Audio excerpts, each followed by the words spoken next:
But to tell me I came out with DeAndre Swift over point Bijan. where Jordan Davis just, still play the same.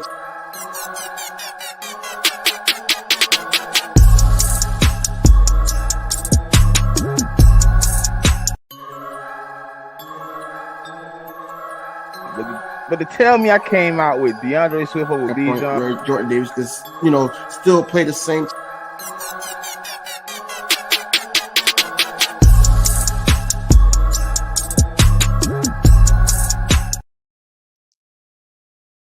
Good, what's good? Welcome back inside the Nest, man. Another episode, another week. Sorry we had to move it, man. And we had a special guest for y'all today, man, but he got a little sick. He under the weather. So y'all put the praying emojis for Mike, man, so he can get well soon. You know what I'm saying? But next week, we hoping to come back with you with something fresh, man, to give you something live. But today, you back with your boy, man. You back with your boy, Smitty KingDv. We finna keep it real. How you feeling, brother? Always great, man. I'm great, man. I'm breathing, bro. I'm good. How about you? Man, I'm all right, man. I can't really complain, man. Even when things go left, go right, whatever, man. I just got to keep the wheels on the road, man, to keep driving. That's all we can do, man. Everything is about compression at this point, man. You know what I'm saying? You can't let the emotions get the best of you for your day-to-day life, man. You just got to maintain. Anybody going through something, man, hey, we here for y'all, man. We love y'all, man. We you know what I'm saying? This is family, man. You know what I'm saying? No matter what team you represent, man, if at any day you show any loyalty or respect to this, you know what I'm saying, to this platform, man, we here for you, bro. Just keep it real. But hey, man, it's a few things going on. I want to get into the Jalen Hurts slander. People keep I've been here, I've been there, you know what I'm saying? I'm gonna give you a couple of things I've heard, you know what I'm saying, let you react to this. But I heard, we're not gonna be great next year in the passing game. I think they said we're gonna regress. Somebody said they have him with like 3,000 to 3,200, something like that, yards passing. I think they said the rushing game is going up for Jalen Hurts. They said Joe Burrow is better than Jalen Hurts. Josh Allen is better than Jalen Hurts. Right. And then I think they said, what was the last one? Oh, that people like us as Eagles fans can't be, celebrating who Jalen Hurts is now because none of us believed when he was drafted he was going to be who he was. And they don't see him being great, man. They don't think he's top 10. Going into next year, they got him. A lot of people say they got him 11 to 16. So, how you feeling about that? 11 to 16. Wow. All right, man. So, look, he's used to it by now. I'm gonna just speak from his standpoint first. He's used to it by now, being an underdog, having to put in that work to, not even just show people, but to show himself. That he belongs in this league. He's an elite quarterback. He's one of those quarterbacks that can lead a team. We seen that all last year, man. We didn't have that in a while. The last person that we had that, I can't even say Donovan McNabb. I don't even know what last quarterback that we had that could lead a squad like that, especially full of vets, on the opposite side of the ball. So when you put that into consideration, then last season he had over 1,500 yards with AJ Brown. Then he had over 1,200 yards with Devontae Smith, and then you got Dallas Goedert. Man, if he didn't get hurt, man, he could have been on the road to 1,000 as well. So you mean to tell me that he's not going to gain more, especially with a weapon like DeAndre Swift? With that weapon alone, period. They already talking about, because I read somewhere that they're talking about basically getting rid of the RPO. Basically, you're going to get penalized for it. So it's a reason why. It's a reason why they're doing that, man. They couldn't stop the push what you call them. They couldn't stop that. So they denied that. So now they're trying to go after something else, man, because they couldn't stop it all year. They couldn't stop it all year, man. So anyway, I'm gonna take it to what I see. I see a kid that actually wants to get more out of his career. Yes, it's good that we extended him. Yes, we got that spot solidified for years to come. He did take a pay cut in the beginning of that extension, which is awesome. Shows his leadership, his gratitude to the organization, and also just him being him, knowing that he needs to work. He needs to work out more because we didn't finish the job last season. I seen a video of this kid, Jalen Hurts, basically got mad because that was the last play of practice. I seen that video and I'm like, yo, this is a kid that's hungry. He wants it all, man. He wants to prevail through everything, man. Do all the BS that he had to deal with in college. And he had to deal with it from the NFL, let alone Philadelphia. Let's be honest. Everybody in Philadelphia wasn't for him.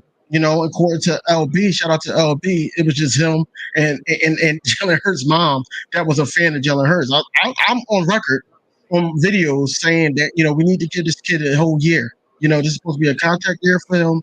Let's see what he does. We saying if he's basically 20-30% that he was the previous year, that, hey, we good.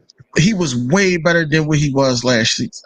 Way better. His numbers went up. He was an MVP candidate. He went to the Super Bowl. He outperformed the quarterback in the Super Bowl. If it wasn't for good coaching, and you can say slippery field or whatever like that, but if it wasn't for good coaching, bro, we'd be talking about a second trophy right now. We'd be talking about a second trophy despite the fumble. So, Cool Cat, don't leave. I got a question for you. Do not leave. Do not leave. Anybody that's here, please stay. I don't know how many of y'all in here that's willing to stay. Please stay. I got a question for y'all after we run through this little segment right here. It's a real question. I want to know how all Eagles fans feel about it. So y'all stay. Please stay real quick. All right, continue, bro. Okay. So since you brought up Burrow name, let's talk about it. Remember what we watched? Remember the video, right? 4K? Nasty word. Yeah. So that's what I'm saying. Basically, he got carried. He got carried in off. Jalen Hurts was Jalen Hurts the whole entire year. Yes, it's just 1 year, but yo, Jalen Hurts is that guy, and he's only going to progress. He's only going to progress. That's the scary part. He's still young. He's better than Burrow. He's better than Josh Allen because Josh Allen can't do what he do. He can't. Right. Regardless if you got a team around him or not, that team is built for Jalen Hurts. So Jalen Hurts is over these guys. I don't know what people are talking about. I think they just want a good setback. They hate Philadelphia. They don't want to see this kid do good. They just want to keep poking at the bear in the corner until he gives you 4,000 and 1,000 yards rushing. What more do we have to do? I ain't never see Lamar Jackson get this much slander. I never did. Even the 2 years that he sat out, I never seen him get this much slander like Jalen Hurts got. But it is, man, the national media and also the media that's on Twitter with the blue checks. They all Cowboys, 49ers, and all that. So I expect for them to say stuff like that. But we know the truth. And it's going to show on the field this year. Facts. So, DV, look, question. Everybody in the comments, y'all give me y'all answer. I want an explanation, please. Would you trade Super Bowl 52 for Super Bowl 57? No. Why? Bro, that was bittersweet, bro. Like think about it. We had memorable playoff games in that year, and then when we got to the Super Bowl, you got the Philly. It's a lot of people that's using that name right now. The Philly. You got. I would never trade that one. That one was special. This one would have been special too because it would have just capped off a great season by the Eagles, dominant season by the Eagles. But let's be honest, I think that was more meaningful, especially for that being our first one. I would not trade that one. I couldn't wait that long for us to, get our first ring if it meant waiting until last year. I couldn't do that. But, I think that, with the guys that we had that year, that was our first, right? Cool Cat. It was our first, and I would never trade that one. I would never trade that one, man. I mean, where we at with it? It's right there, bro. Like, you see it behind me. You see it behind me, dog. You see. Listen, never trade it, man. DV. My reason for not trading it is way different than your reason. Okay. See, I wouldn't trade it because in 2018 we won the Super Bowl. I wasn't mentally in the same spot about the team that I am now. I didn't think we would, if we lost, we would have an opportunity to get right back into the fold. I didn't think we would be able to bounce back. I look at our team now and I'm like, okay, we took the L. You don't ever want to take the L, but if I was going to take an L, I would take it with this team because I'm in a great spot right now where I feel like we could run it back. We could end up back in the Super Bowl. We could end up upsetting whoever comes out of the AFC. In 2017, it was very special because we got our get back against Tom Brady. First off, that was my first. I was like, we have to beat Tom. I'll tell you a real story about like buying into this team. You know what I'm saying? I went to the Miami Dolphins preseason game. The whole offseason, me and my brother talking about it after the Tampa game. You know what I'm saying? I wasn't 100% sold on Jalen Hurts. Passing game. I was like, bro, I'm not scared of him being a winner. I'm not scared of him being a runner. But I don't know if he can slow his game down enough to be a prolific passer. Went to the Miami Dolphin game. I didn't see him play. He didn't play in that game. So you already know that. So everybody know the Dolphins game last year, none of our starters played. After the game, we riding, you know what I'm saying? We went to the Airbnb. The next morning, we ride home. We have another conversation. I get out of the truck. I tell him, like, look, I'm all in. If you believe in Jalen Hurts, I believe in Jalen Hurts. Ain't no more words to be said. Whatever comes out of this, comes out of this. And he was like, you sure? I'm like, yeah, I'm confident he going to be what he going to be. I ain't going to complain no more. Boom. Well, you know how it went. You feel me? I bought in, though. I gave a complete analysis because I wasn't wrong by what I seen. You know what I'm saying? I did see us go 2-5. I did see him turn that 2-5 to a 9-8. I did see that, but I didn't see when we turned it to a 9-8, we went to a prolifically run offense. It was just straight run. There's a lot of Miles Sanders, a lot of Kenny Gainwell, a lot of Boston Scott, a lot of Jalen Hurts, Devontae Smith. And then we didn't have really much other than Dallas Goedert and Devontae. So then it ended up being not enough Jalen Reagor, not enough JJ Arcega-Whiteside. Quez started to break out, but it still wasn't enough. So when I said what I said, we didn't have AJ Brown when I made my first statements. We didn't have AJ, so I'm like, well, shit, we ain't got AJ. You know what I'm saying? We it's still Devontae, Jalen Reagor, JJ Arcega-Whiteside. I don't know if he can progress into being the guy I need him to be with the pieces that we are offering him at the moment.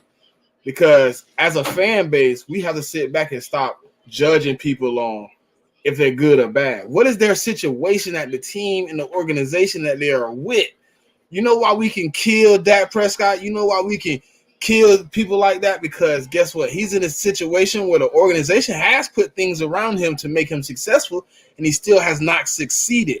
It's to the point where it's like, Jalen Hurts, the first year, okay, boom, he ain't got it. Second year is like, oh, okay, we got to go do something. We went and did something. Now, third year, I expect a completely different look than last year. You know what I'm saying? I think we could be. I think for real, that's why I'm 14-3, and that's why I wouldn't trade the Super Bowl because I just feel like we're better suited now to be in contention every year than we were in 2018. I mean, we was better suited then. And Alshon Jeffrey don't drop that pass. We're talking about another NFC championship. Yeah, but I didn't feel like we was going to that NFC championship, though. You ain't got to feel it. Just like a lot of people say, oh, Wentz went down, man. Some people thought that Foles was going to choke. Nope. Until we got to that Falcons game. Guess what? As soon as he wasn't went the down, Falcons game like, on Minnesota? No, it was the Minnesota I used to work game. at a sports bar, KingDv. I'm in that bit they're like y'all through, man. Carson Wentz down, y'all through. I'm like, man, y'all must not know Nick Foles is part of Philly, bro.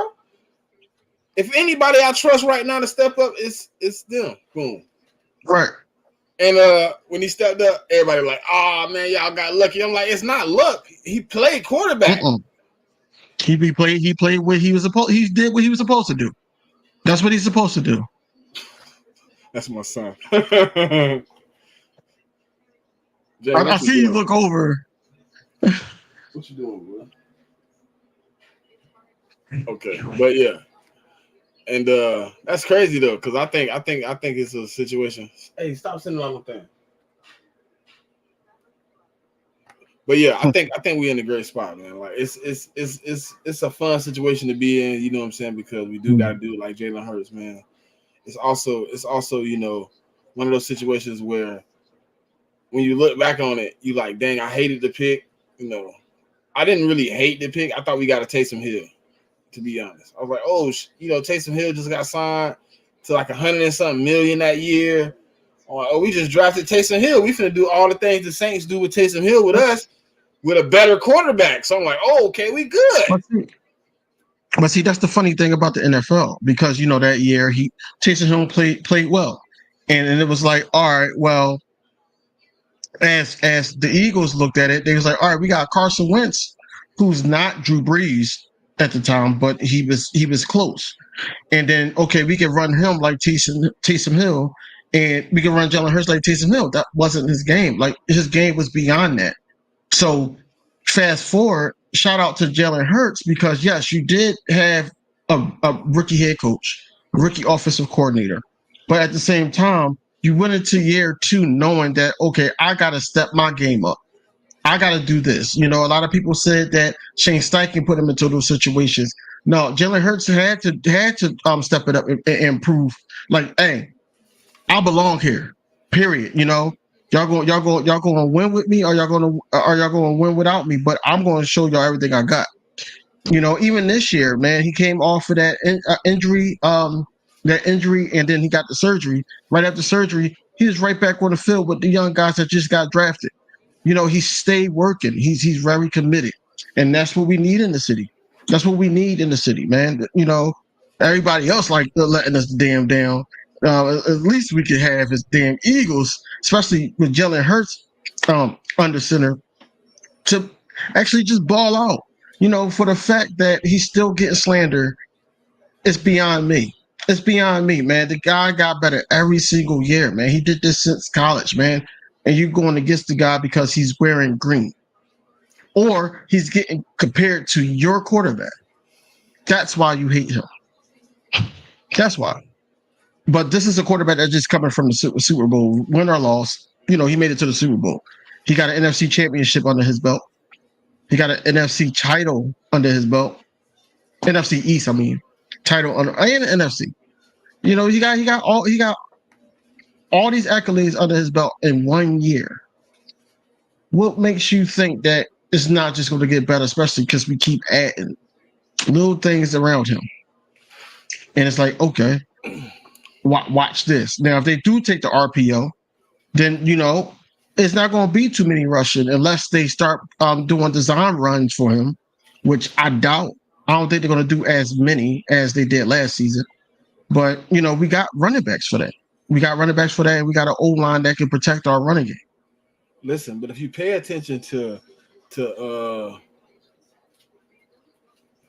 appreciate it, brother. Hey, if you look at Brian Johnson offense with the Florida Gators, right? It's predominantly a spread RPO offense. He came out a lot of 4 receiver, a lot of 3 receiver tight end sets, and he ran a lot of RPO stretching the field and also using the threat of his quarterback. I think Brian Johnson is going to be fine with Jalen Hurts, and they also can communicate with each other, man. They can also have that bond. It's just like your uncle. You know what I'm saying? Your cool uncle that you could talk to. You know what I'm saying? Everybody got one, or everybody don't got one, but they got somebody that's in that category. You go sit down and talk to him and tell him how things going, and he tell you the good advice. That's the type of relationship I know him and Hurts can have. Hey, look, bro. Hey, look, that didn't work, but I think if we did this, that would work. All right, we're going to try that on the next round. You know what I'm saying? I think we're in a better spot than we were last year, because Shane Steichen, if you really look at it, he still was kind of getting used to having a mobile quarterback. Thanks. There was a lot of times where we should have used the running game in that first quarter, in that second, third quarter, draining the clock, and we didn't use it. And it was a lot of Jalen Hurts pass, Jalen Hurts slant pass, Jalen Hurts to AJ, Jalen Hurts to Devontae.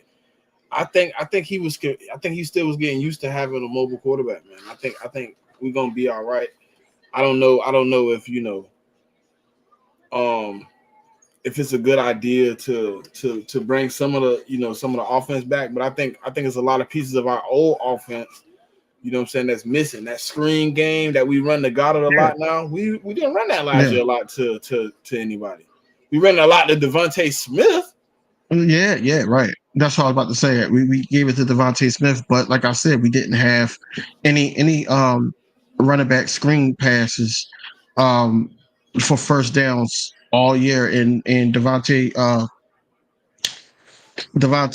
what's you call Swift? He's going to elevate that because he had 5 by himself against the Lions, and he didn't really have that many snaps.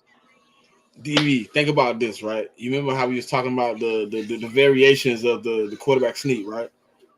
Mm-hmm. I know it's elementary, but imagine some type of Georgia Tech offense scenario out of that look with like DeAndre Swift right behind them, and they go into a straight like a option. Mm-hmm. Oh my God! Listen, Swift and Jalen Hurts on the edge against one-on-one against a DN. If he make the wrong read, one of them guys could take it to the crib. Facts. Crib. And guess what? Everybody gonna be inside, and they gonna be hoping. And you know what is going to help Jalen Hurts a lot, because we didn't have a running back besides Kenneth Gainwell in the playoffs, not the Super Bowl, but the playoffs. We got 2 running backs right now that keep, and Boston Scott does it too. We got 3 running backs right now. 3 running backs that keep their legs moving. Right. They do not stop. Like, Miles Sanders, like I said, I'm a Miles Sanders fan, but if he can't get past you, if his juke doesn't work, he's tackled. These guys is going to, take the contact, run through you if they have to, break a tackle, and try to take it up the field. Jalen Hurts didn't have that. So now that's another weapon that they got to worry about. I think it's going to be dangerous, man. It's a lot of things that's opening up for this offense that we didn't have last year. Like, I do think Gainwell could be a contributor to this offense. I do think, DeAndre Swift and Rashad Penny could play pivotal parts. I do want Quez Watkins to be a big part of this offense. I want Olamide Zaccheaus to be a part of this offense, because I think the more pieces you have, the more threats you have to push out of defense. It's chess, dog. It's chess. If I take all your pawns, I leave you with a rook, a queen, and a king, I got a better position of winning if I got all my pieces on the board. It's all about the safety drop. Like you just said, Brian Johnson, he's going to play a spread. He's going to play a spread. So if he had 4 receivers out there, it's all about that safety drop. If the safety drops on Quest, you got reliable hands and Olamide Zaccheaus. If he try to play Olamide Zaccheaus, especially if he's cooking right now, then the top, you could take off the top with Quest. It's like you said, it's chess. So why not go with those type of plays, especially when you're playing a weak secondary? Air that out. Air it out. I'm not saying air it downfield, but get these first downs. Let's not play around. But then when we got to grind them other games out, it's not going to be no blowouts like it was last year. Like, not so many anyway. You got to get the running game going, and then you also got to get Jalen Hurts going. But you got to keep the main key is because the 2 wide receivers, they were healthy all last season. Hopefully they could do that again. But the main person I'm looking to stay healthy is Dallas Goedert. Dallas Goedert is that guy that needs to stay healthy, and this is going to be. I'm going to say it right now. It's going to be a career year for him. It's going to be a career year for him. Mm-hmm. I like that call. Hold on. We got a question from Randy. It says, y'all think Devin Allen is going to get it? Do y'all think Devin Allen will get a chance in the return game after Brenton Covey showed the stage is a little too big for him? Is he ready to catch the ball? I mean, that's what I heard the problem was. That's the problem. That's what it was. I don't know. But if he can actually catch the ball, I ain't got to worry about him fumbling. Then yeah. Yeah, I mean, it's not only if he can catch the ball, can he keep the ball? Because, yes, he's fast. Don't get me wrong, man. He basically said that he raced Tyreek Hill. and beat Tyreek Hill. I don't know what race it was, but I think he said he that was beat a him. while ago, right? Like high school or something like that. Something like that. It was, but he said he beat him. You know, he said he's faster than DK. So what I'm saying is, you know, them fast guys, man, especially if you're small like a Devin Allen, those fast guys, they get hit one good time, they coughing up the ball. So it's all about his hands. It's all about, you know, how good our special teams blocking. You know, we got the same special teams coach. I don't even know why they signed him, but hopefully, you know, he turned it around this year.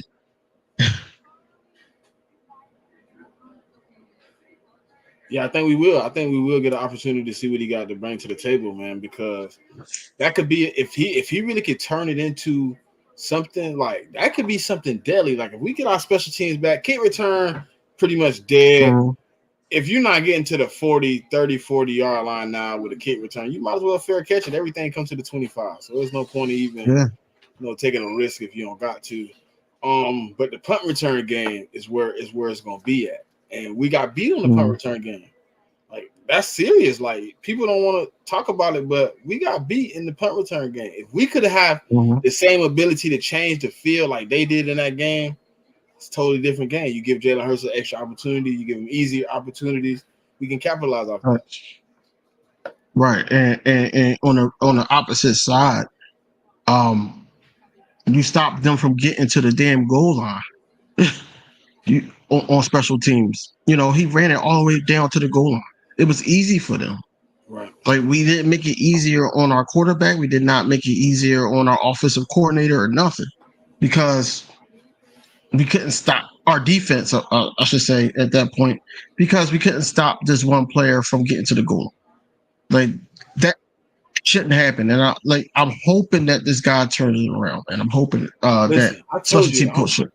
I'm confident in Brian Johnson. I'm confident Sean Desai. I am not as confident in the special teams coordinator. I don't even want to say his name because he's still associated with Chip Kelly. I'm hoping if I stop saying his name will change. He'd be a whole totally different guy. We could do some magical tricks. But listen, all year I was hoping somebody would get in Covey ear. Just be like, hey, right. I understand you trying to make a point of keeping the ball. I know you're trying to make an emphasis of, getting where you're going. Is it possible to avoid the hit? Is it possible to avoid the collision? The big pile of people that's sitting in the middle of the field that you have no reason to run towards. Like, why are we steady crashing in these holes, man? It's amazing to me that nobody got in there and said nothing. And you really didn't even see that progression all year. He never looked for an opening. He never looked for a cutback lane, nothing. So what is he teaching them out there?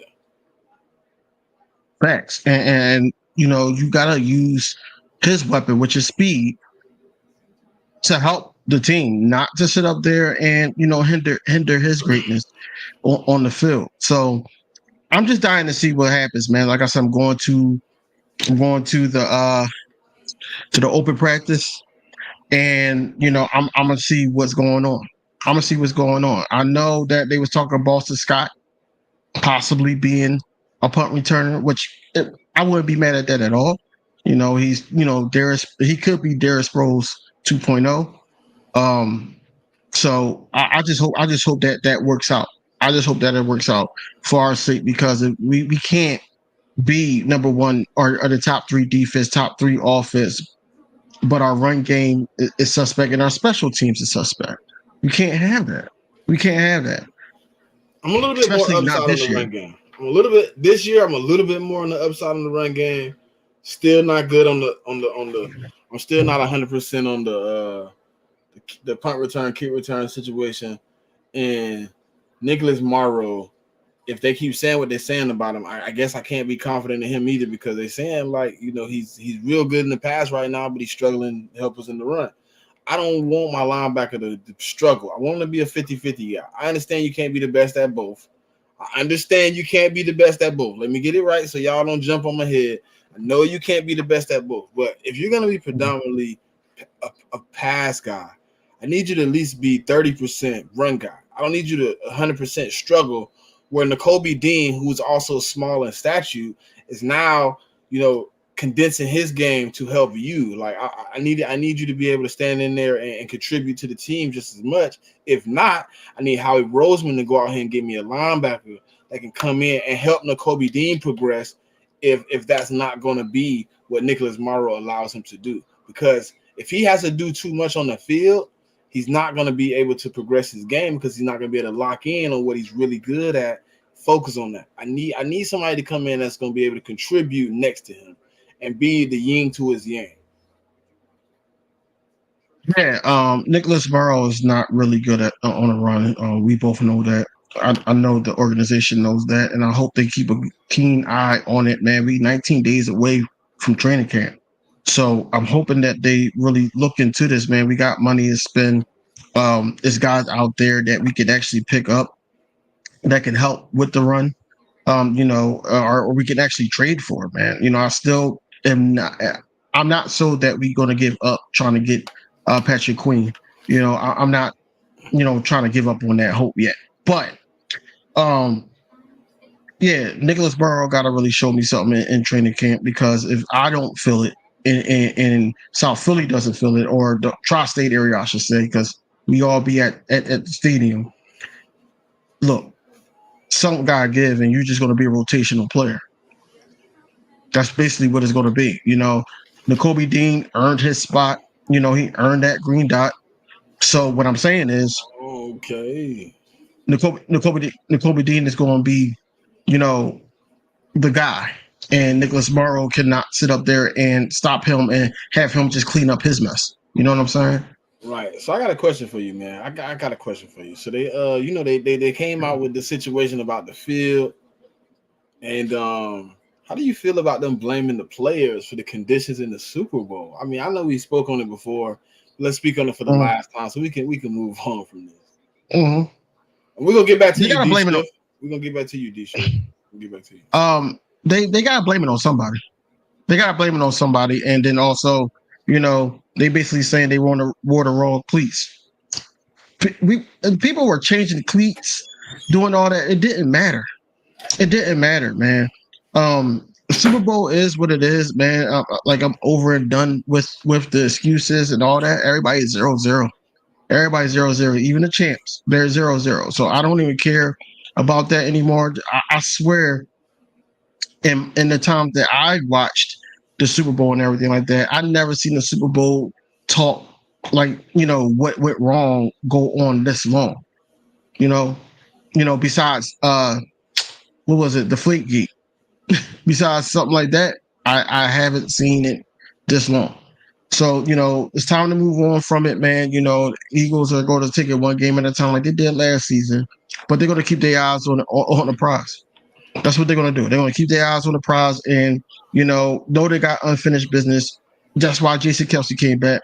That's why BG came back. That's why Fletch came back. This is why guys want to come here to play with Jalen Hurts, so they know that, hey, he's going to take me somewhere. So, when your quarterback and your organization got things going like that, man, nothing can go against you except for yourself. I mean, I think when the turnaround, the NFL is one of those people that didn't take accountability for their own mistakes.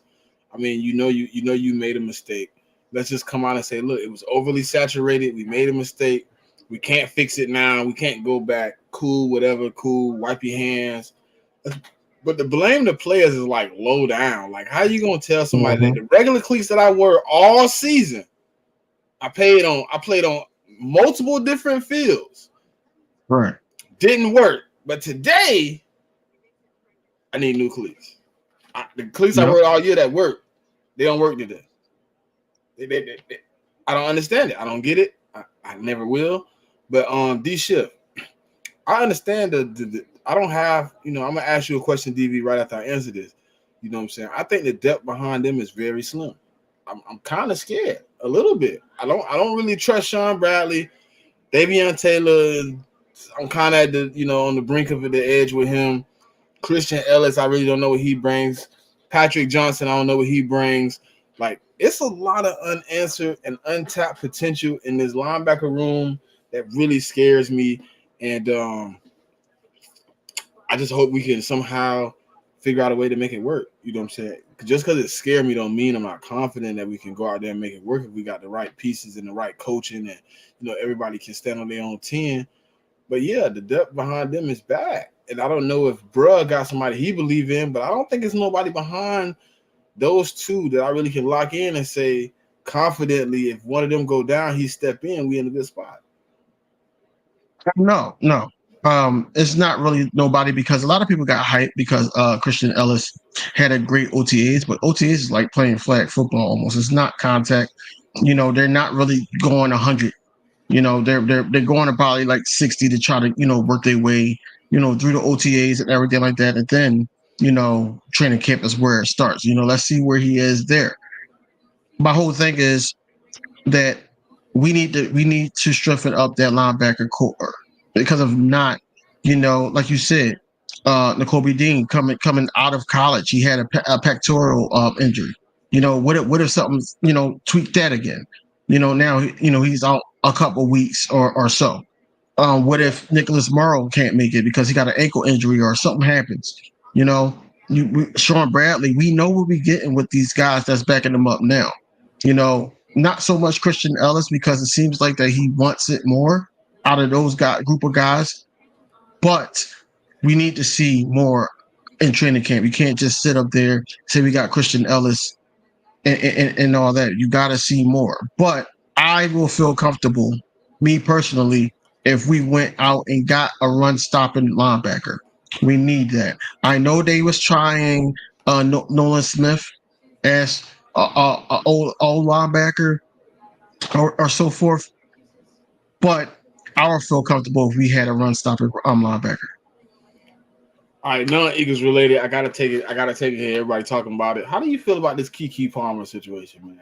It's really salty because us as married men, it's a little different. You know what I'm saying? It's a little harder, reciprocate what he's going through as a boyfriend because the respect levels of a husband to a wife is different than boyfriend to girlfriend. You know what I'm saying? But how you feel about that? And then I'll get into how I feel about it. How you feel about what's going on? Him being killed. About this situation. 803. Hold on. Before he get into it, let me tell you what happened. So last night or the night before last, Keke Palmer went out to an Usher concert. She ended up wearing some revealing clothing, which turned into a thong situation. This morning, boyfriend, Eagle fan, took upon himself to get on Twitter.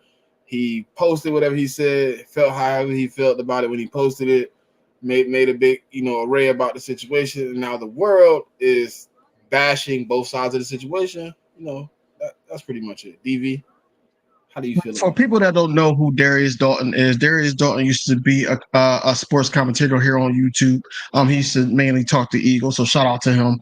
No bashing him or anything like that. But when I think about the situation, I think the situation it's both of their fault.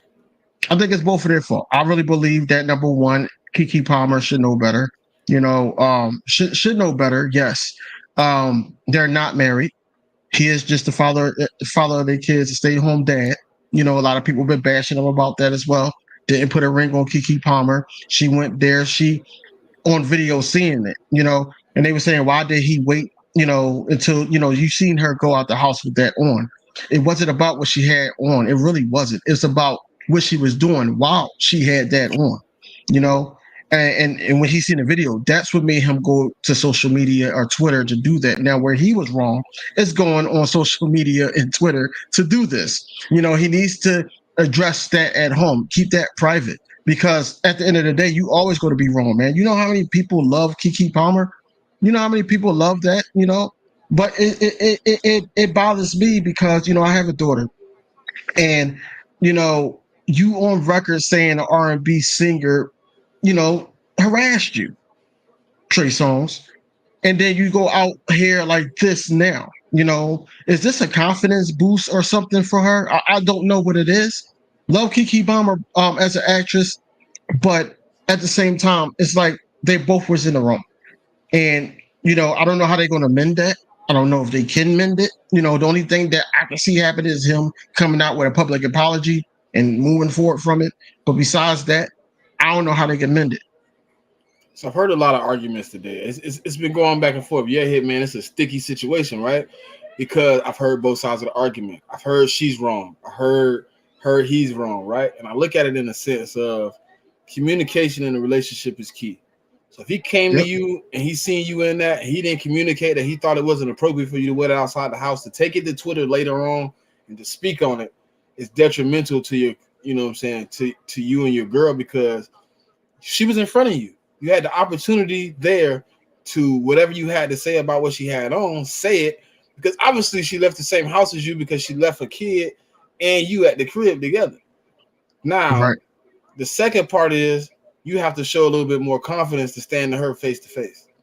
It should have never hit Twitter, because guess what? Now everybody in the world is in your business, and you don't have the status that the person business you're putting out there on social media. Keke Palmer, no matter how detrimental it is to you, however you feel, however it goes, at the end of the day, when you come to this social media site, you're telling a person who is a child star. We've known Keke Palmer since before Keely and the Bee. You can go way back. She was doing a lot of things. People remember her. People love her from their childhood. When you put that out there, you're asking for millions of people who love this lady to bash you. And now, you know, people are asking, is it wrong for how they treating him? I'll take it from Stu, right? Stu said the disrespect from her happened in a public scene. He came to Twitter. He put it in a public scene. Now for you to get bashed in a public scene is the same counter effect of her wearing it out and you spazzing on her, now they spazzing on you. It's an understanding on both ends. It's faults on both ends. Hey, look, babe, you cool with me wearing this out? You know, I'm going to the little Usher thing, woody woo. If he says yeah, after that, whatever you see on social media, bro, you cannot go on here and take a stance on it. You know what I'm saying? I understand, you know, she grabbed her booty or whatever, you know what I'm saying, situation. But in that sense, that's something small that you could have handled at home. You know what I'm saying? The only reason I feel like it's amplified because it's that Britney Spears, Miley Cyrus effect. You're so used to the child star that when it come out, it's like your kid, right? You see these TV shows with like murderous people or whatever, they go talk to the parents and they're like, I don't think my son could have ever did that. It's one of those situations. Like, we know Keke since a kid. When we think about what she did, it's like, it gotta be harmless. She's Keke Palmer. She wouldn't do nothing like that. He has to understand that too. He has to think, he has to take his time and not just act on the emotional moment. You gotta live with this. You have a child with this lady. You have to go years and years of dealing with whatever you know you had to deal with when you stepped into this situation. I understand you are a regular person. You are a regular guy that did content. You're in that situation. You're in that role, man. You have to slow it down. You have to understand the status, where you at, where she at, and you got to play it accordingly. Putting people in your business might not be the best for you. She got 1 million more people on her side than you got. Even when you think you got the right argument, you're going to have 10 million people arguing something against you, just you. And probably your 3,500 people that's willing to back you, and then they going to get ran off. Right. And that's all I'm saying, that it's both sides, right? So, first of all, man, I just hope that, you know, they work it out. Do hope they work that out. You know, that's a public situation that shouldn't have even got this far. And, you know, they got to work it out for the kid. At the end of the day, she just had this baby. They just had this baby. And, you know, you got to work it out for that. You know, it's a test. It's a test in their relationship, man. And, you know, hope everything goes well. But at the end of the day, you know, that's just to show people, you know, people got a lot to say about their relationships. But, you know, stop putting your relationships out there, man. Stop putting y'all relationships or y'all marriages out on social media, man. Whatever y'all can handle, y'all handle, man. You know, you would never see me on social media bashing my wife or saying something about my wife. I would never do that. Tomorrow, 10 years, boy, you'll never see me do that, boy. 10-year anniversary tomorrow, boy. Yeah, Dang. Boy, chugging along, boy. You hear me? Long road. I'm trying to look. Hey, look, somebody came to me there was like, yeah, I've been married to my wife 43 years. I was like, God, I got a long way to go, my boy. Long way to go. You was married to her how long? 10 years. 2013. 10 years? Dang. Wow. Yeah. Wow. Yeah. The 25th is our 6th. It's our 6th. Yeah. See, man, we And linked we've been in, together. man. Y'all don't. Been Hey, look, together like y'all 9. don't understand this, but Yeah. me and KingDv got a lot of things coming that's so intermediate when we actually be having conversations and figuring things out. Be like, damn, really? Like, we locked in for the ride, man. Y'all, I hope y'all here for the long ride, man. We gonna keep innovating, man, and turning this thing up, man. We gonna try to keep it live and fresh for y'all every week, man. We trying to get better guests on every week. I didn't want to really say better, but we trying to get more informative people on here, man, that can give y'all some insight that we might can't give you. You know what I'm saying? We trying to get guys on here that can break down the depth charts and how it goes with this new cutting rule. I'm trying to get guys in that can give us the cap space and the numbers and how that works. You know what I'm saying? I'm just trying to get a few things around, like, and I'm trying to get some guys that y'all sit down and probably watch your content every day. You know what I'm saying? We're just trying to get it rolling, man, because the season finna start soon. Like July 25th is right around the corner. We be at training camp. That's 19 days. Like we it's in the prime right now, man. Facts. And I cannot wait, man.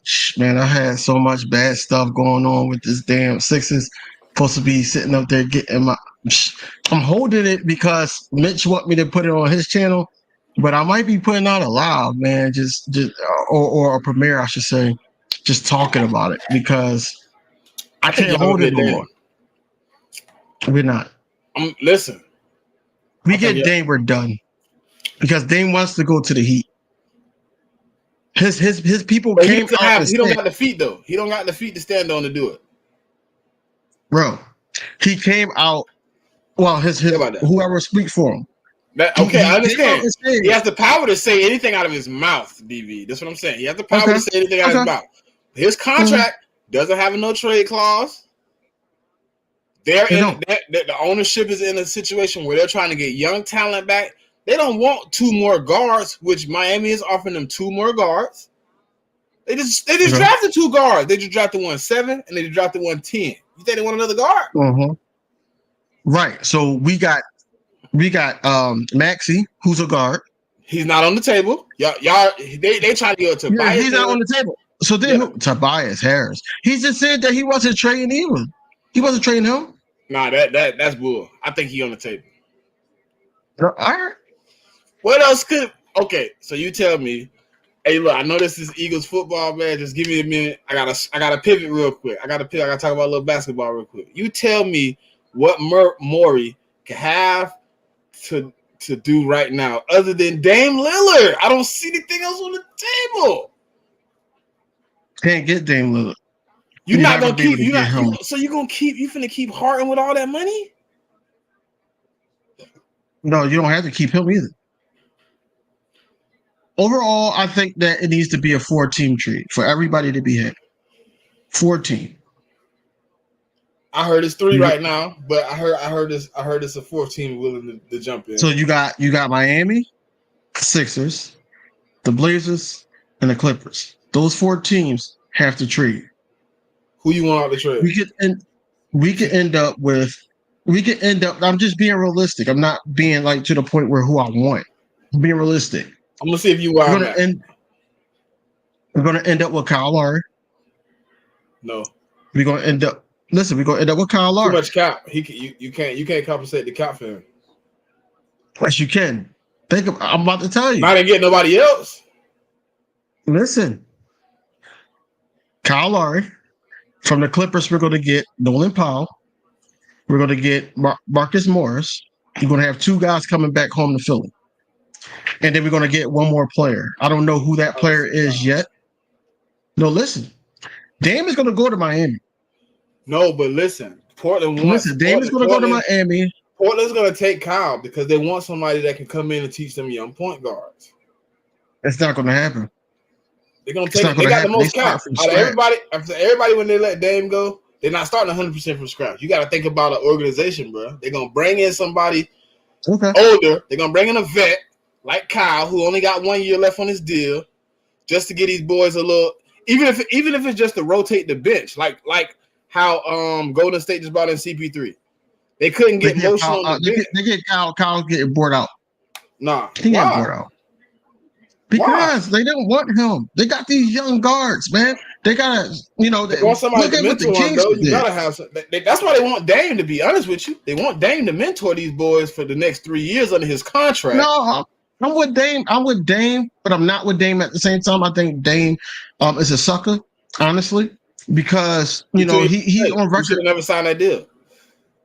that deal, and then he's on record saying that he don't want to be on part of no super teams. But then you want to go to a team that just made it to the Eastern Conference Finals. Listen, they're not And considering. it's a championship. If you watch TV, right, just watch a little bit of TV. They're not considering Miami a super team.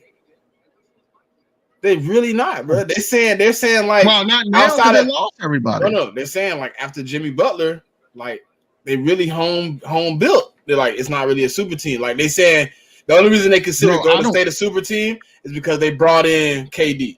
But outside of that, they homegrown. They built their team from scratch. You can't call it. I don't care what, bro. I don't care what they've been to the championship twice in the last 5 years. But what do they have to give up for Dame? They got to give at least two of their pieces. At least two of their pieces. But, no. That's why I said it got to be a 14 trade so everybody wins. Tyler Hero out. But Tyler Hero, they don't want Tyler Hero. Blazers already said they don't want him. No. In the trade, you said it's got to be 4 teams. Tyler Hero out. Yeah. He going to somebody else. Right. Duncan Robinson probably out. Kyle Lowry out. Right. That's what I'm saying. Do you now are you going to a super team with you, Bam, and Jimmy Butler? And Jimmy don't really play that good during the season. We all know that. Bro. That's why they want Dame so bad. I don't think Miami the best fit. Personally, Miami's not I understand what Dame wants to do, but personally, if I look at the rosters from top to bottom, I don't think Miami's the best fit for Dame to go to. He kind of going back into that same situation where it's going to be him, another guy. Like, remember it was him, LaMarcus Aldridge, and CJ McCollum. Mm-hmm. He had the same lineup he getting right now he had before in Portland. The only thing different is he coming to the East. That'll be the only difference. It's going to be a little bit easier of a ride. Right. You got to beat the Sixers. You got to beat Milwaukee. You got to beat Boston. And it's nobody else I'm really scared of. Not really. Cleveland. I mean, if they can get it together, but look at last year. They gave up all that to get Donovan Mitchell, and they was a 6 seed. Bro, they got Strus, and they got they just picked up somebody else. So they try and re-up. And they were saying that Jared Allen might be on the table too. You never know. Listen, it's fun. This is the funny thing about it is to me, right? It's a situation where Portland comes out and says we open the trade Dame all over the league, and then Dame people come out and say we only Miami, but then Portland pretty much counter that with we're doing what's best for our organization. Right. So it's like. Yes. No, I'm with you that you're saying that Dame could say what he wants. But that's like a kid sitting up there saying, I don't want to go with dad. I don't want to go with dad. I don't want to go with dad. The mom said, you going with your dad. Here, give it to the dad. And now you got to deal with this child that don't want to be here. That's what you're going to have to deal with Dame. But guess what? Look, now look, I got to use that same analogy now. Now, you might not want to be with dad, right? But when the situation turns and it's starting to look good, you're starting to have fun. You getting the candy. You getting the cookies. You got the movie on the big screen. You got juice, popcorn. You eating good meals. Guess what? You starting to forget you even want to come with pops. Now you starting to enjoy the fruits of the labor. That's why I think it is like people are like, oh, they're not gonna want to deal with this disgruntled player. I think eventually he will become undisgruntled in the right situation. If he go to Philly, let's say he go to Philly, right? Him, Joel, and Tyrese Maxey, they snapping. Let's say they 60 wins, 60 plus wins. You know what I'm saying? Eastern Conference fight. Think he's still disgruntled at the end of the season? Let's say if you do get out in the Eastern Conference, you don't make the championship the first year. Eastern Conference Finals. you get put out. I don't think he disgruntled no more like that little kid that didn't want to go with his dad. You know what I'm saying? I think he's starting to enjoy, okay, this better than what I did in Portland. I think that's what he really looking at. What's a better situation for me to go to that I can get more comfortable than I was in Portland? Because Portland seems to not have the wherewithal inside their brain cells to go get us any pieces and build a team around me for the last 10 plus years, whatever, however long he's been there, 9 years. It's starting to get repetitive. It's starting to seem like they just keep doing whatever they want to do, and Dame keeps saying, I want to be loyal. The Denver Nuggets just won a championship with a two-time MVP and players that you would just pick up on your team. Hold on, Jamal Murray too. You got Jamal Murray, but he was healthy. Yeah, he was healthy. But okay, two players. A busted up Aaron Gordon. Yeah, they didn't have a real built team. I feel the Miami Heat had not one, not two, but three undrafted free agent players on their team that basically pushed them to the finals. Because Jimmy, after what I would say halfway through the Boston Celtics series, he wasn't really doing anything. These guys, man, right? These guys were cooking. So that's what I'm saying. That it's not about the household names. It's all about the chemistry, the coaching. Eric Spoelstra is a hell of a coach. The Nuggets coach, hell of a coach. You know what I'm saying? So, and he ran things through his best player. Whereas though that we don't, and when we do, we got a player. Yes, he's a great talent in Joel Embiid, but let's just be honest. He caused a lot of turnovers. He does a lot of dumb things that gets under people's skin. But at the end of the day, that's the best we got. Kill that though. I think Dame diffuses that. He not see my problem with James Harden right now. I'm not a Sixers fan, but my problem with James Harden, he seems really lackadaisical and lazy on the field, on the court. Seems like he's not doing a lot, and Joel Embiid is pressing. He's pushing the envelope a lot, asking for the ball. He's doing a lot more dribbling than he's done in the past few years. Mm-hmm. People want to knock Ben Simmons, but that was Ben Simmons' job. He couldn't shoot the three, but his job was to bring the ball up, orchestrate the offense, get Joel Embiid the ball in places where he wanted the ball to score. They don't have that anymore. James Harden is lazy, and I think Dame Lillard, with his energy on the floor, with Joel Embiid able to run the floor, shoot the three, I think they'll be crazy together. Yeah, they would, man. But we should see. But as of right now, I don't think he's coming. But we gotta get back to these birds, though. Yeah, man. We had to pivot a little bit. Hey, look, people in here 76ers fans. I'm pretty sure of it. Nobody ain't left yet, so I'm pretty sure we got some Sixers fans in here. They listening. Some people are. They listening. But man, yeah, man, the birds, like, I got some confidence, man. You know what I'm saying? Hold on, what he said? See? We going back to the birds. Like, I don't know. My bad. I had went down a rabbit hole, man. I was trying to figure it out. But nah. So do you think Buda Baker is still a part of something we could bring to the Eagles? I've been thinking about that for a couple of days. Do you think he's still something that we're looking into? He would have been already an Eagle. That's how I look at it. He would be already an Eagle. I don't think it's the doubt that we can't get him. I think it's the curiosity in Sidney Brown. It's the curiosity in Reed Blankenship. He's not the greatest athletic, guy on the field like Sidney Brown, but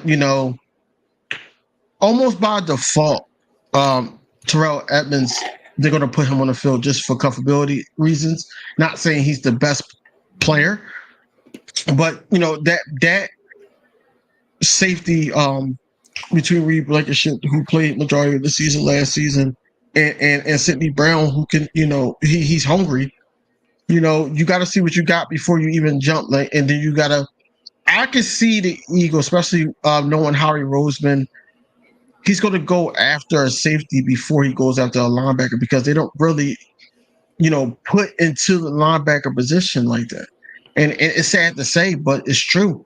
Now, if Sean Desai or DJ Elliott or whoever can get something out of the depth of this linebacker core, then hey, I think we're in good shape to try to get a Buda Baker.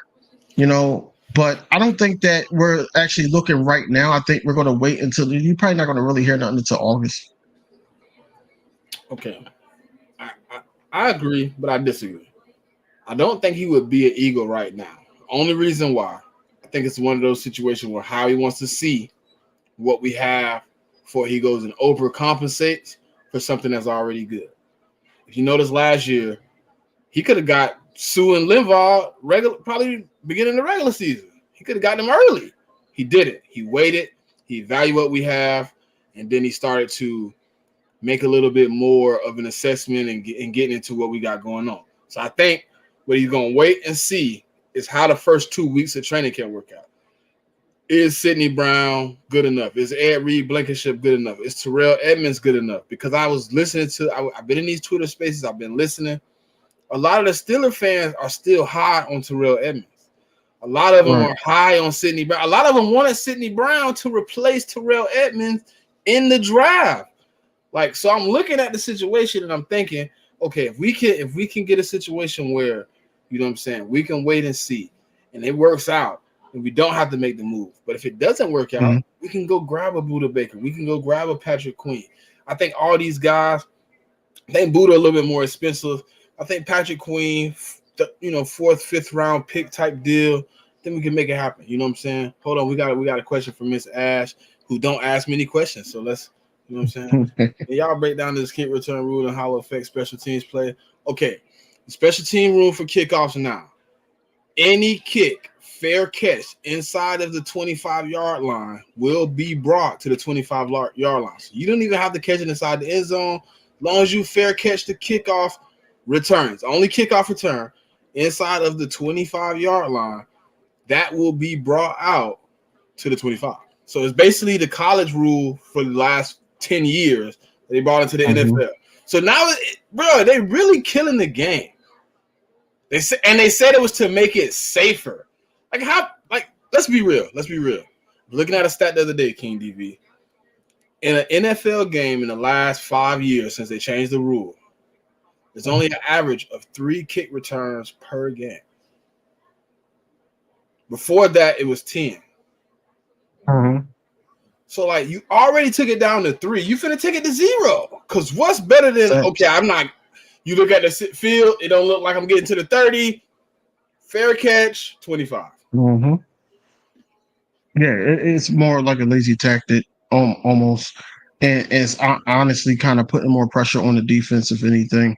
So, you take it away collisions and stuff like that on the kick returns, but then you're at the 25. Now you got to sit up there and play defense because they're not at the 5 or the 2. You can't sit up there and hey, we could give up these yards and all that. Now it's another strategic game. Like, they're at the 25. They only need a certain amount of yards to get to to our turf, to the point now we got to buckle down and make sure that the goal line doesn't get touched. So yeah, it sucks. It sucks, man. I don't like this whole weak NFL right now. I really don't. But it is what it is, man. The players just got to play through it, and I think we do got the group of guys that can actually do it.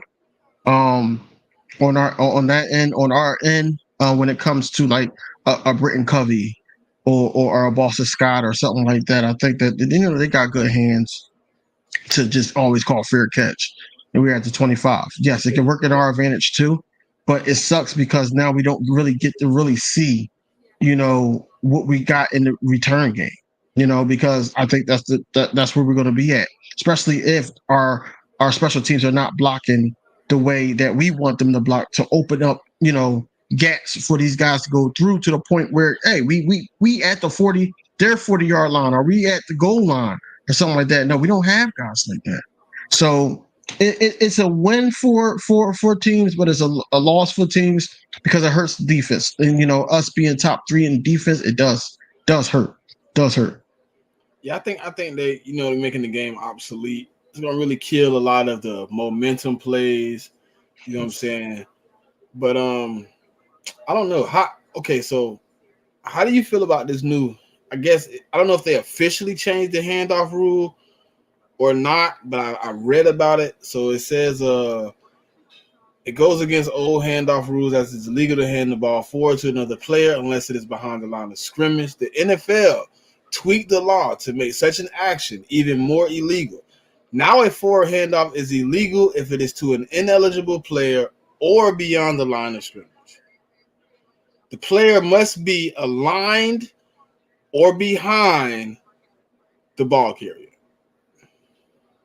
So what I feel like they did, and that's just me being biased, I feel like that they watched the Philadelphia Eagles all year. They watched their highlights and see the RPO being ran. And majority of the time, that's how, the RPO was ran. And, it gives Jalen Hurts an opportunity to read the defender. That if it was Fred Warner or Micah Parsons or so forth.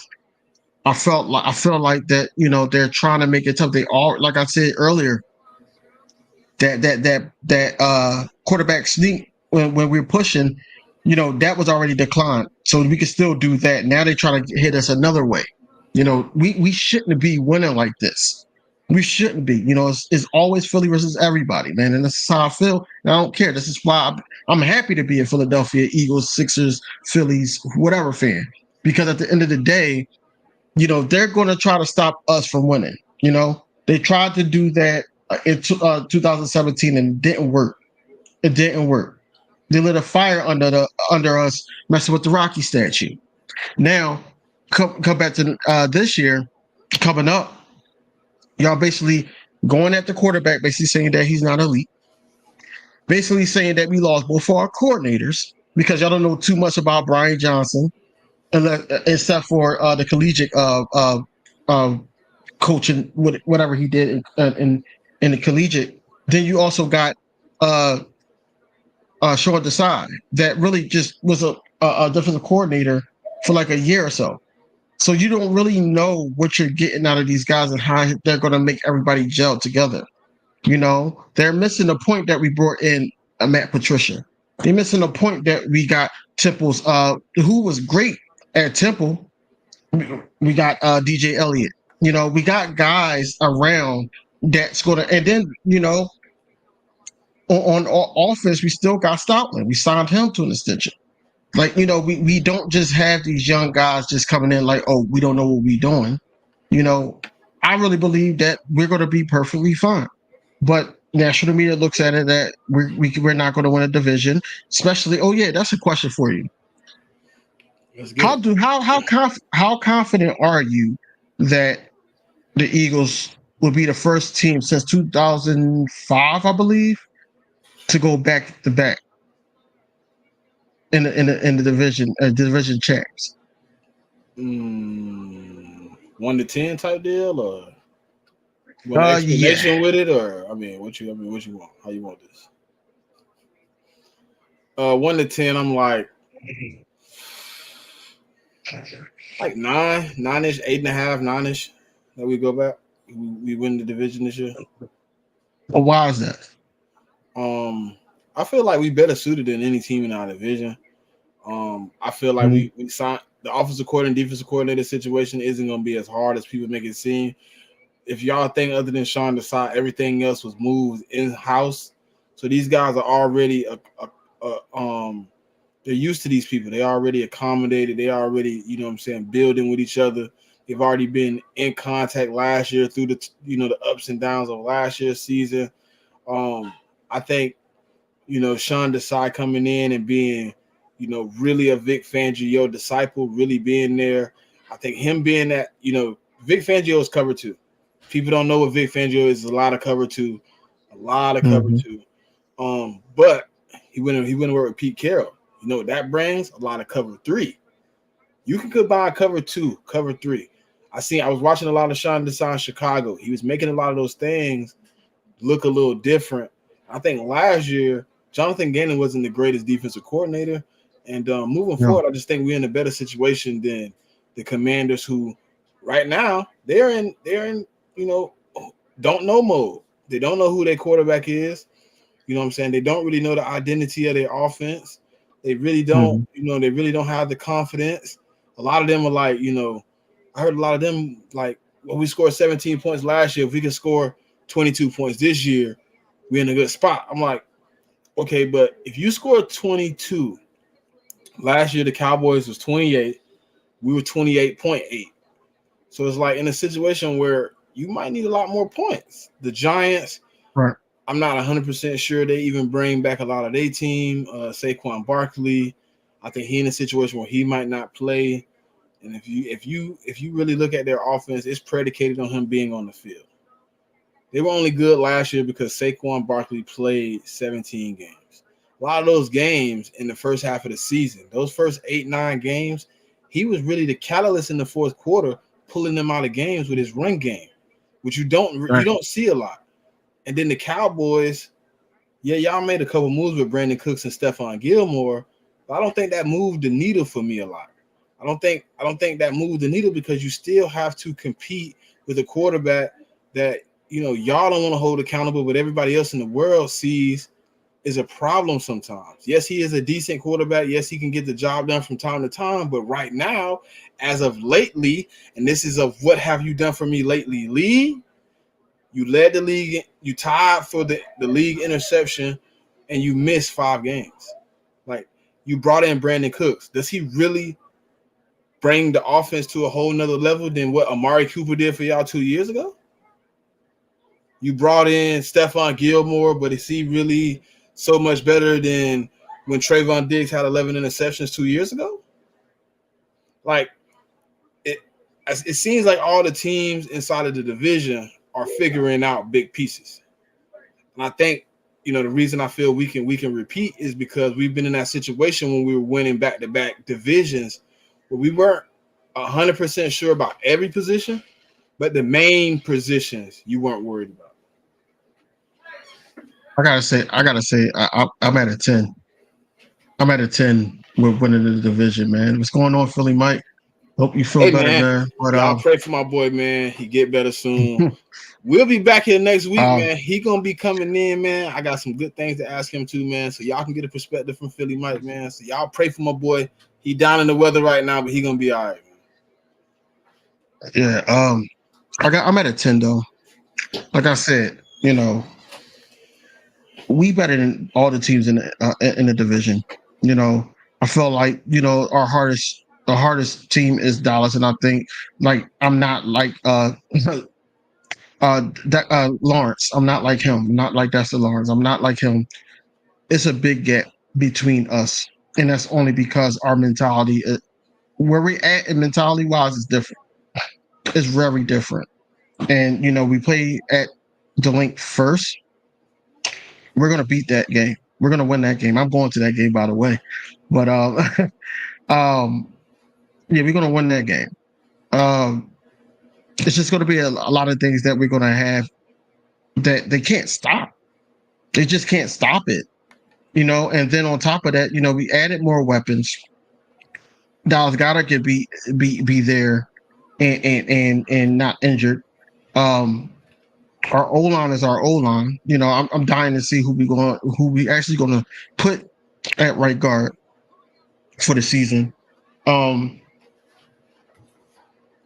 then our defense is quicker. It's quicker, man. I think honestly, no, can't even say that because Jonathan Gannon would have had these boys playing out of position. He would have. So, I think, I'm confident in Sean Desai's defense. I really believe that we could possibly sweep the Cowboys. I know we can sweep the Commanders. That's going out saying. If Saquon Barkley actually gets paid, on some Ezekiel Elliott type thing where he sat out and then he finally got paid, I really believe that, we could split with them, but we'll win the division overall because the division play normally, around the same type of teams that we play outside of the division. So I got high hopes for us repeating. It's all after that. It's all about getting that number 1 seed. Yeah, I'm at a 9. You know what I'm saying? That we in a good spot, man. See, me and my boy. You know what I'm saying? We gonna sweep this shit up. Dallas got to get swept. All laughing aside, I need Dallas to get swept. It's been too long since we swept Dallas. I need them to get swept. I need the sweep, please, please, please. I need the sweep. I need the sweep. I gotta say it one more time. I need the damn sweep, DV. I'm tired of the Dallas Cowboys organization so badly. These 5 Super Bowls is really pissing me off. Yo, they sweep, man. I'm gonna make probably like a 5-minute video and just be sweeping. If you sweep them, yeah, and then it's gonna be like "Fly Eagles Fly," that the chant song, the fight song. That's gonna be playing in the background, but it'll just be sweeping. And I don't want to hear nothing from no Cowboys. None of that. Look, what'd he say? I need to sweep the AFC. I mean, oh yeah. How do you feel about that, DV? We ain't talked about that. So let's talk about the AFC East real quick. Let's get into the AFC East real quick. So our first opponent on the AFC East side is the Patriots. So let's talk about the Patriots, and then we'll go. I think we played Dolphins and Jets, and then so how do you feel about the Patriots? Us against the Patriots, like not just us against the Patriots. I feel like it's gonna be a tricky game because that's week 1. Everybody's trying to get their footing in, and everything. Look what happened last year, man. Them boys, Detroit was coming off of a hard knocks. They had all the passion and everything on their side, and then all of a sudden, they in the game with us, and we had to like squeak that one out. I think that's what type of game that we're going to be up against, especially going against Bill Belichick. Just like, it stung when we beat them to Tom Brady. I know it stung when we beat them for Bill Belichick. So I really believe that, we're going to have to squeak that one out. But I got us winning that game. It's not going to be too easy, but, I got us winning that game, man. I got us winning that game. Hold on.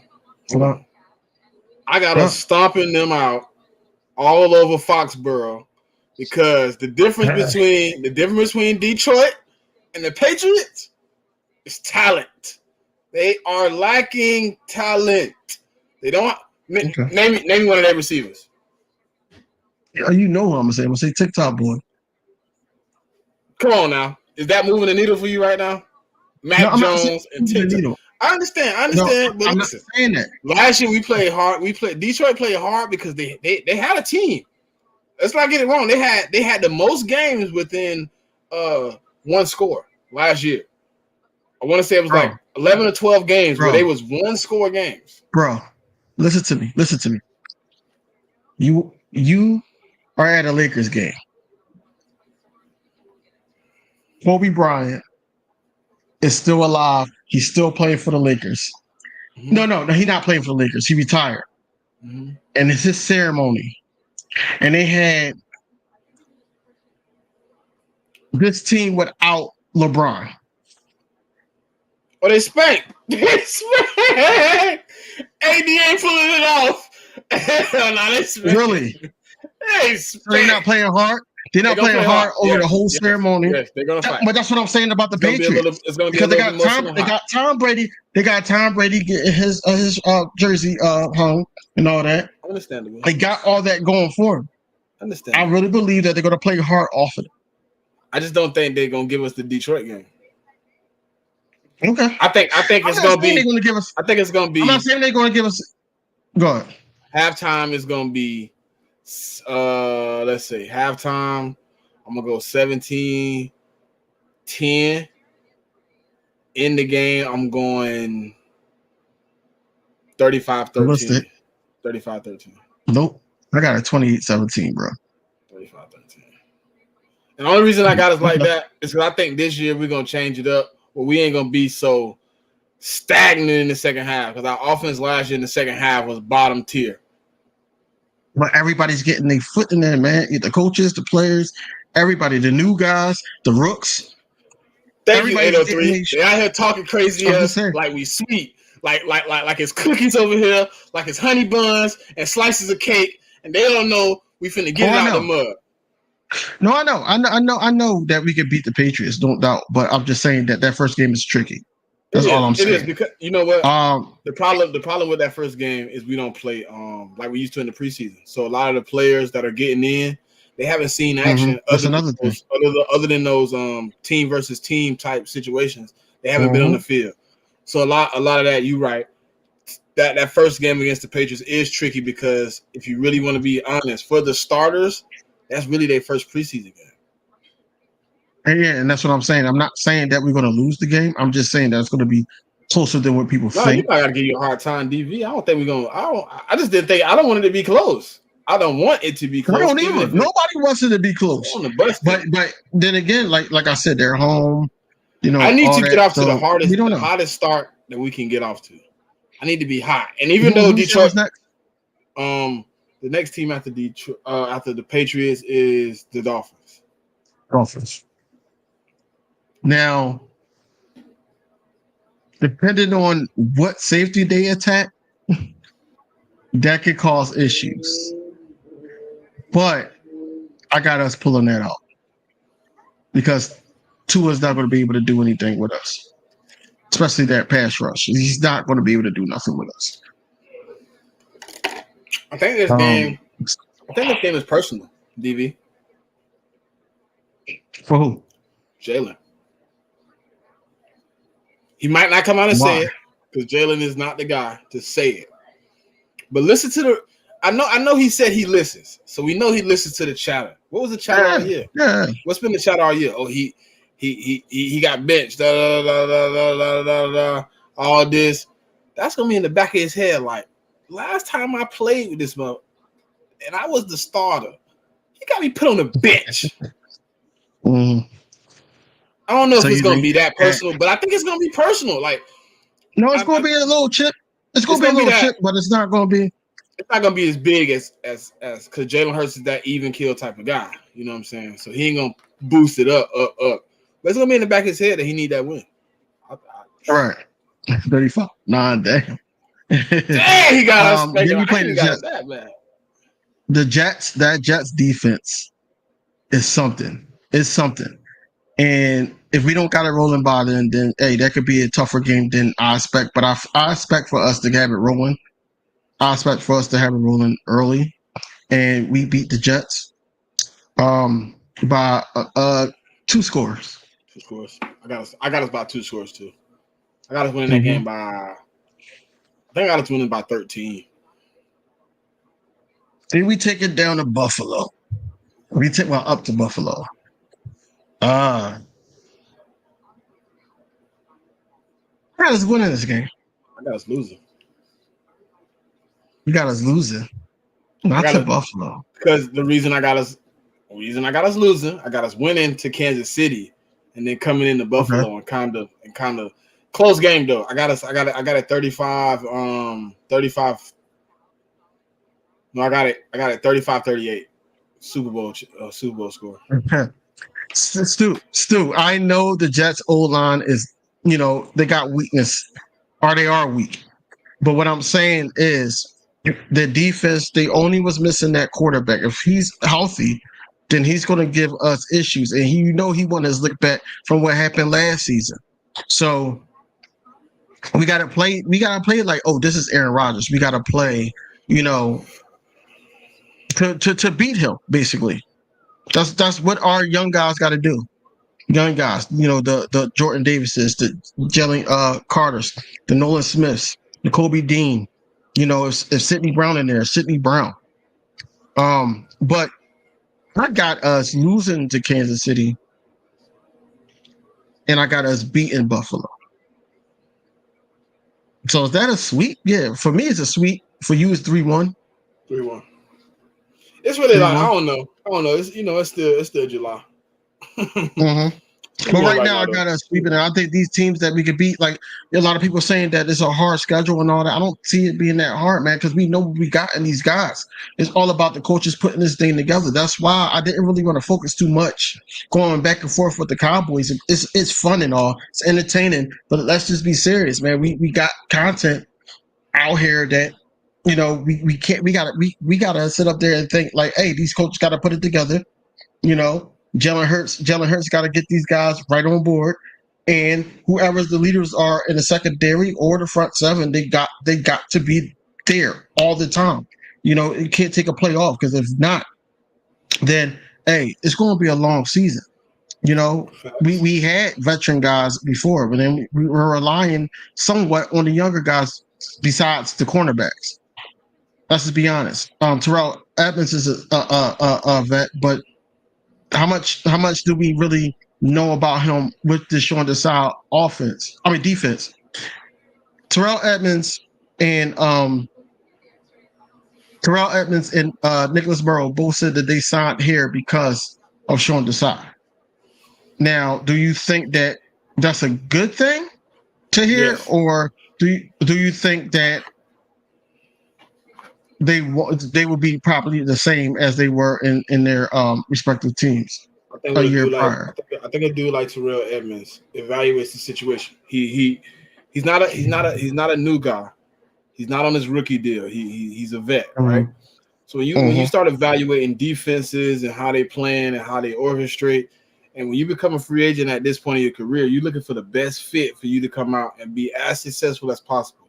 I think he looked at that Chicago Bears defense. I think he looked at a lot of the positions where he put people at last year with that Seattle defense. And I think he can execute what he's asking his box safety to do here in Philadelphia. Like I really think we're in a great situation with those guys, because when you come somewhere and you want to play for somebody, you play a little bit harder, you bring a little extra every day, because you want to make sure that the words you put out you can stand on. So them saying they want to play for Sean Desai, I think both of them evaluated the situation, because Terrell Edmonds had a deal to go back to Pittsburgh that was way more lucrative than what he took to come to Philly. Now, can it backfire? We've seen it backfire in multiple places where we've seen people, make those decisions, and then it don't work out. You know what I'm saying? They say, hey, I want to go play for such and such, and I want to be the guy, and then you get over there and it don't work out. So hopefully I've made the best decision of where they can fit. And I think it's going to be interesting, man, because I think Sean Desai can execute this defense to a high level, bro. Birds of Bar Street, episode 100. Yeah, man, for everybody in here, man, look, man, me and Smitty are part of Birds of Bar Street, if you didn't know. We are on 100 episodes, man, even though we was only there for a couple. But, hey, we still family, and, it's going to be a movie. It's going to be a celebration on Monday at 7:35. So, look, you want to get your popcorns ready. We got a lot to talk about. By the time then, we're going to be even closer to training camp, and on top of that, we're going to have some storylines for you guys, man. Some things that's going to come out. We might, jab a couple Cowboy content creators or two. And, it's just going to be all fun. So, whoever rides with me, Smitty, whoever rides with Birds of Broad Street, Simone with the sports, One Trey, BG, Cool Cat Connor, of course, Philly Notion. Look, hey, it's going to be a movie, bro. It's going to be a movie, man. I'm just happy to be a part of it. And, hey, I just can't wait until Monday, because it's gonna be fun. It's gonna be fun. We only been there for a few, but we're gonna be there for the whole 100. When you see 200, you can be like, damn, I remember them boys was on 100. We'll be on 200. We ain't stopping, man. Hey, look, I know I can speak for DV when I say we ain't done, man. We ain't close to done. It's gonna be interesting, man. I'm ready for this season to really pop off, man. I'm ready. Look, I'm ready to be popping on with the Inside the Nets emergency lives. I'm ready for it, man, because I know. Yeah, that's what I'm saying. But see, that's what I'm saying, man. I gotta, get back to the swing of things. And I've been taking some days off, man. You've been going hard. You've been but you've been going hard. I took a break, bro. I ain't really do nothing this week. I've been chilling. Bro, you've been chilling this week, man. But last week. Last week you was hustle man with the birds on the stick. Like you was him out here. Listen, I want to get. Yeah. I want to take a little time though. Keep it to the minimum. You know what I'm saying? I don't want to do too much right now. It ain't a lot going on, and I don't want to keep running myself in circles talking about the same bull job. You know what I'm saying? But I have been expanding though, bro. Like I'm trying to get you in these Twitter spaces too. Like I really like these Twitter spaces, but I like it when it's multiple teams. Like the other day. But see how you be rocking throughout the day. You be on there. Sometimes you be sending me links, and I'll be saying, "I'm at work, bro. I can't get on because now I got these people in my face that need either accounts, they need loans, they need this." Well, you know what I do? A lot of times, I don't know if you're allowed to, but a lot of times I just pop one headphone in. I don't say nothing. I don't be talking. I just be doing my little work day. You can do that. You can do that. But with these Jones, then I. If somebody comes to talk to me, I might pull it out, let them continue to talk. I might pop back in, don't even know the conversation. I done been earlier today. I had to pause. Everybody was like, "Look, I've been in here for like 25 minutes missing. Can you catch me up on what we talk about? Because I'm considerably lost." Stu was just there. Stu heard me. I don't know what's going on. Before I chime in, y'all catch me up. Give me a brief overview. Because I like the Twitter space because I've been starting to learn how the non-delusional fans feel about their team. Okay. I'm starting to see how Washington fans feel. I'm starting to see how Patriots fans, Steelers fans. I'm starting to talk to the Detroit fans. I'm starting to talk to the real San Francisco fans. I'm starting to talk to the Dallas Cowboys fans that are putting the blame and some of the altitude of what's going on and the trajectory of their offense going backwards on Dak Prescott and not just Kellen Moore. I'm talking to these guys. I'm starting to really evaluate what's going on with real fans. I'm starting to see a lot of these fans are more confident in the Eagles than their own organization right now. And that's scary. With dudes like, man, if DeAndre Swift work out, man, y'all might be, if y'all can sign him, boy, y'all might be, running it back for a little while. And it's like, y'all really feel that way? Like, you know what I'm saying? So I'm starting to talk to these fans. I'm starting to, interject and see what's going on. Not all the time talking, but sometimes listening just to see what's the temperature of the NFL right now in the fan bases. Because whether you want to believe it or not, fan bases take teams longer and further than you may realize. Look at us. Your energy as a fan affects the player. Look at us.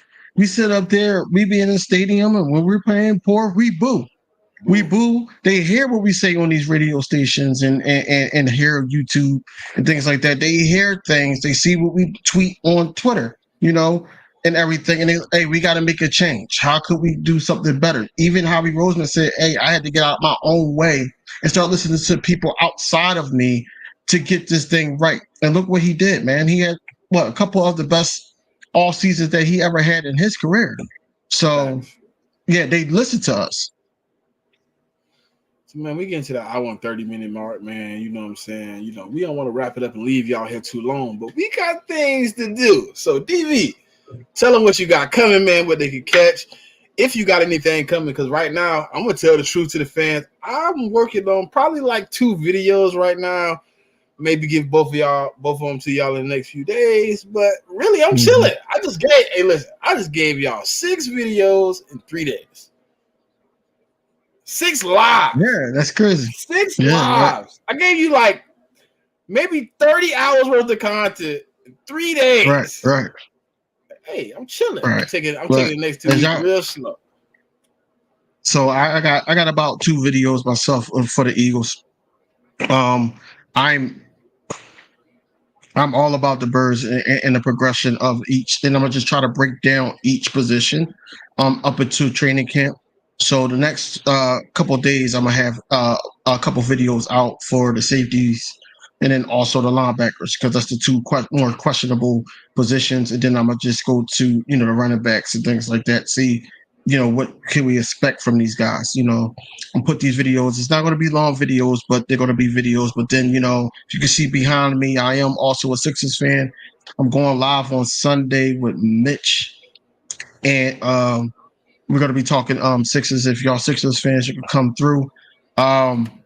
But I'm mainly Birds. I'm mainly Eagles. So whoever's not subscribed to me, please subscribe. I'm mainly Eagles. I just sprinkle in some Sixers from time to time.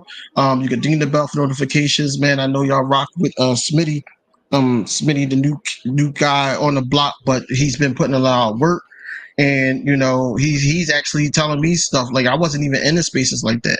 And now, you know, I'm interested in being in spaces and, you know, just getting the feel of everybody as fans of the Eagles and also fans of other teams. Seeing that if I can get some of them on the channel or on our videos to the point where, you know, if we're playing them, hey, what do you think up to this point about your squad? Like, you know, it just built more content, more conversation and everything like that. So, you know, it just gets everything going and it gets us to where we need to be at the end of the day. So, you know, it's just made for good conversation. Yeah, man. So, you know, y'all, if you haven't yet, like, comment, subscribe, ding the bells on both pages. Because look, we both just told you we got content coming out. You don't want to miss this fresh content, man. We doing things that people ain't did. We expanding, man. So look, until next time, man. Y'all know what it is. But to tell me I came out with DeAndre Swift over Bijan, where Jordan Davis just, you know, still play the same